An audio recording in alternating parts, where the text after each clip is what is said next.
The euro finally touching parity with the dollar. We've been waiting for this for months, for weeks, now hitting that 4th and 5 digit. But let's talk about how we actually got here, because this is significant. It's really a story a decade in the making, starting all the way back to 2010. Remember, post GFC, financial inflation was high. You just see Trichet rate hikes, the European debt crisis, even Mario Draghi with his whatever it takes speech, the ECB rate ultimately going negative in 2013 and 2014, only to see perhaps some improvement in the next 5 years. That's when you have that repo rate, the depot rate kind of coming apart, the ECB rate, record low rate of negative 0.5%. And ultimately, the Ukrainian war really pushing the ECB between a rock and a hard place. Now finally seeing some weakness in the euro. This is significant when it simply comes to where you go from here. Is this going to be a policy mistake for the central banks around the world, as it was a decade ago when the ECB first started those rate hikes with Trichet, in retrospect, seen as a policy mistake? We're going to talk about all of that in the coming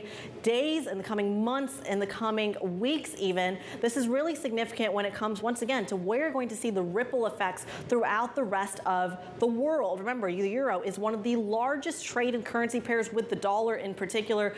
And right now, it's actually not doing well. The question, though, we talked about euro parity, and then do we start to see parity in other currencies as well? The cable rate, for example, that's perhaps going to be the next one on the radar. And remember, the dollar strength story, it doesn't just affect G10 currencies, it affects EM as well. The Philippine peso, the Chilean peso, even all those Middle Eastern currencies that are so dependent on the oil story. Well, right now they're struggling because that food inflation, it's really counteracting all of the benefits that you're seeing on the oil space.